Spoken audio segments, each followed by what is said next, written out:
कोई रात इतनी अंधेरी भी हो सकती थी जितनी वो रात थी, जब जंगल के बीचों बीच में एक घर अकेला खड़ा था। बहुत दिन से उस घर में अजीब अजीब सी चीज़ें हो रही थी। जैसे ही आधी रात होती, लाइट अपने आप जलने और बुझने लगती थी। घर के अंदर से रोने की आवाज़ आने लगती और बाहर जंगली भेड़िए डर कर चुप हो जाते थे।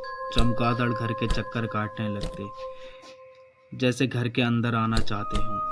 ये सब देखकर अमित की बीवी पूजा बहुत परेशान हो गई और घर के एक कोने में बैठकर बच्चे को शांत कराने लगी। पर उसको समझ नहीं आ रहा था कि ये सब रोज क्यों होता है, और वो जब भी उसका पति तहखाने में जाता, आखिर करता क्या था। वो वहाँ से लौटने के बाद पूरे दिन सोता और फिर 2 काली मुर्गी लेकर फिर चला जाता। उसको अपने बीमार बेटे को भी देखने की फुर्सत नहीं थी।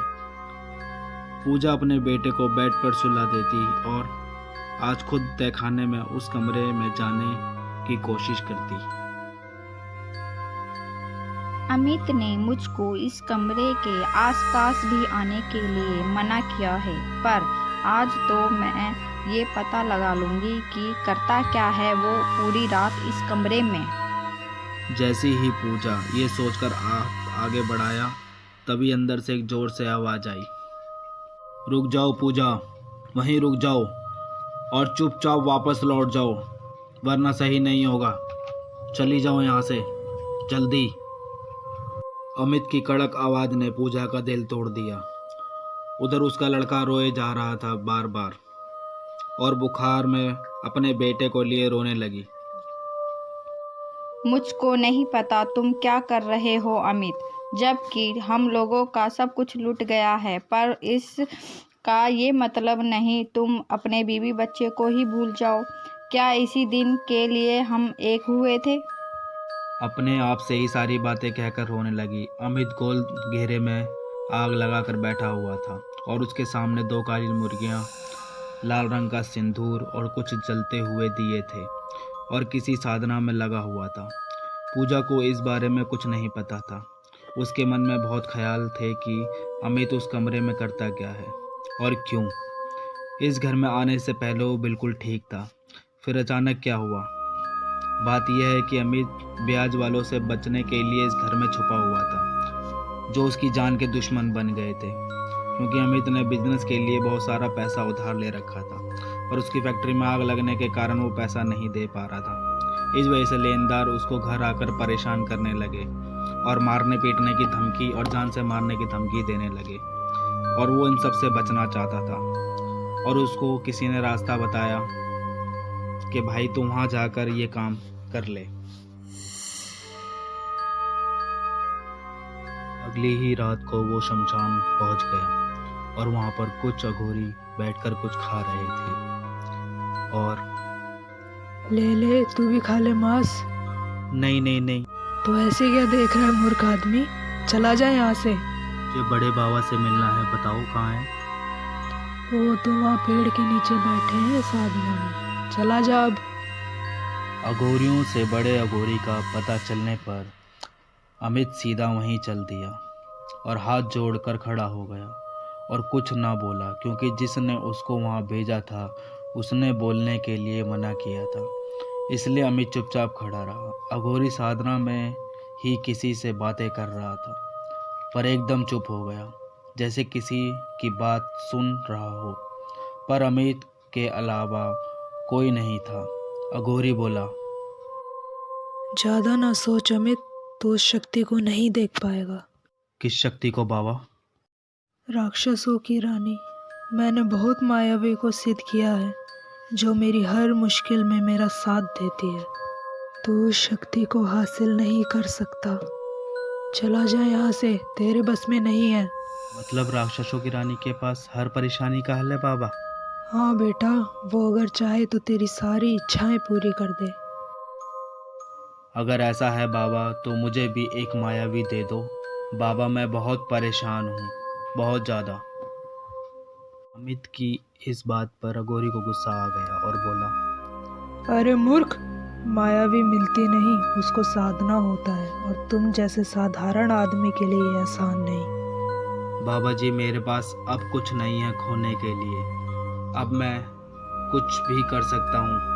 आप बस बताओ साधना कैसे करनी है। बहुत कुछ है खोने के लिए तेरे पास, बीवी बच्चा, इसलिए भूल जा सब और चला जा यहाँ से। तू एक साधारण मनुष्य है, तू ये सब नहीं कर पाएगा। सोचने से नहीं होगा बाबा। अगर साधना ठीक रही तो वो भी खुश हो जाएंगे और मैं भी। मेरी मदद कीजिए बाबा, मैं बहुत परेशानी में हूँ। ठीक है, तो सुन। राक्षसों की रानी की साधना 40 से 50 दिनों की होती है। इस साधना को बंद कमरे या शमशान घाट पर कर सकते हैं, रात 1 से 3 बजे। जिस कमरे में साधना करना, उस कमरे में घर का कोई भी सदस्य ना आए, और उन दिनों तक मंदिर से दूर रहना, और ना कोई तस्वीर होनी चाहिए। और जिस दिन साधना का अंत होगा, उस दिन राक्षसों की रानी तेरे सामने प्रकट होगी, पर याद रखना, उसको किसी भी परिवार या दोस्तों के रूप में सिद्ध ना करना, वरना तेरी जिंदगी बर्बाद हो जाएगी। उसकी सुंदरता पर मत जाना। क्या तू ये कर पाएगा? 40-50 दिन बैठ पाएगा? तेरे घर में तेरे बीवी बच्चे भी हैं, उनका भी सोच लियो। ध्यान रखना, तेरे बीवी बच्चे साधना में दखलंदाजी ना करें। अघोरी की बात सुनकर अमित सोचने लगा, और वो सोचने लगा कि मैं जंगल वाले घर में चला जाता हूँ और वहाँ तहखाने वाला कमरा ले लूँगा। आज उसकी साधना का आखिरी दिन है और वो पूरी तैयारी के साथ मंत्र बोलने में मगन था। हम रक्षामन रानी, हम रक्षामन रानी, हम रक्षामन रानी, हम रक्षामन रानी, हम रक्षामन रानी, जल्दी से प्रकट हो। हम रक्षामन रानी, हम रक्षामन रानी, जल्दी से स्वयं प्रकट हो। हम रक्षामन रानी, हम रक्षामन रानी, राक्षसम रानीम सा, राक्षसम रानीम सा। रुको अमित, अपनी साधना रोको, मैं तुम्हारे सामने हूँ।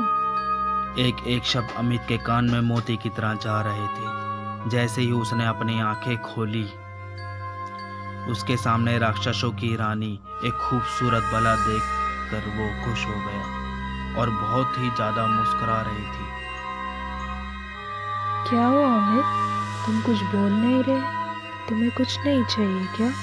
बोलो। राक्षसों की रानी का हर शब्द उसको अपनी ओर खींच रहा था और वो उसको अपने उपदेश से भटका रहा था। उसकी आंखों में सिर्फ वही घूम रही थी। तभी उसके मुंह से निकल गया, आपके लिए सब मुमकिन है। अगर आप मेरी हो जाओ तो मैं कुछ भी हासिल कर लूँगा।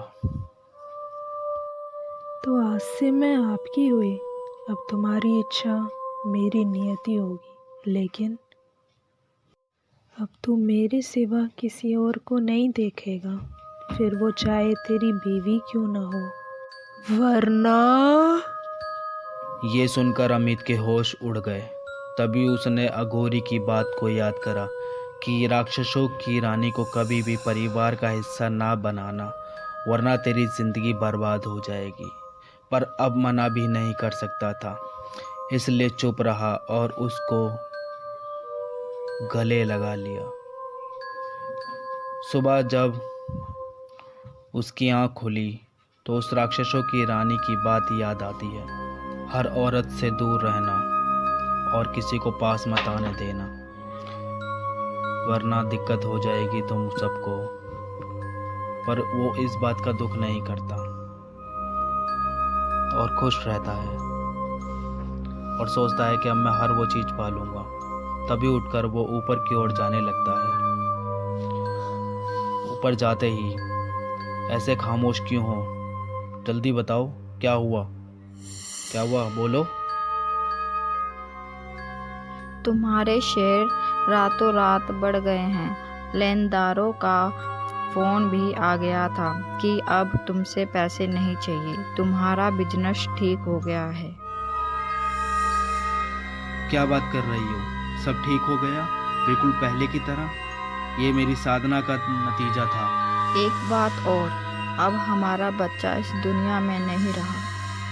पूजा के मुंह से सुनते ही अमित घबरा गया, अपने बच्चे की तरफ बढ़ा जो बिस्तर पर पड़ा हुआ था। अमित के बोलने पर भी वो नहीं बोल रहा था। ऐसे कैसे हुआ? मेरे बच्चे को संभाल नहीं पाई?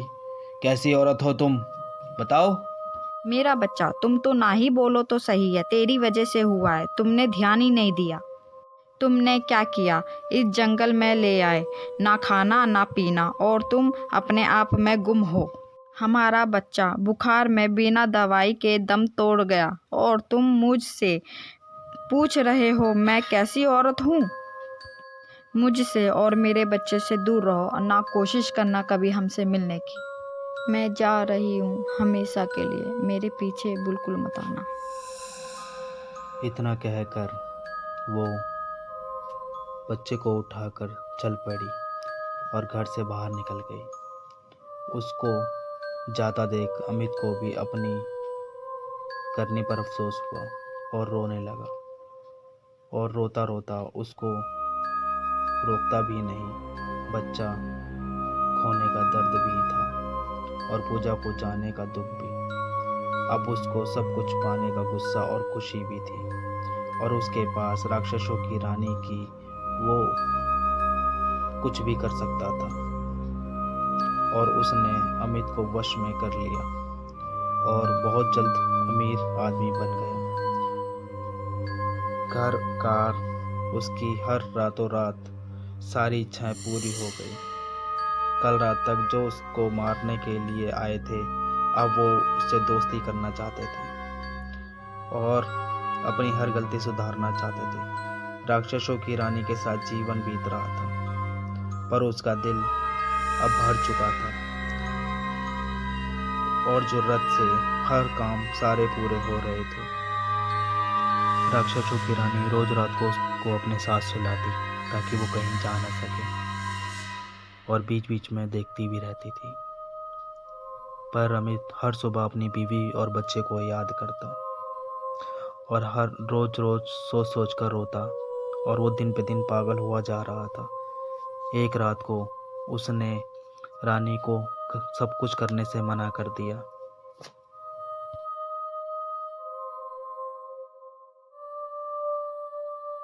और जब वो सोने लगा तब उसको घबराहट होने लगी और थोड़े थोड़े पसीने आने लगे। उसको ऐसा लग रहा था जैसे कोई उसका गला दबा रहा हो। बहुत देर हो गई थी ऐसा होते होते। फिर अचानक से वो चिल्लाया और देखा कि राक्षसों की रानी उसके सामने हंस रही थी।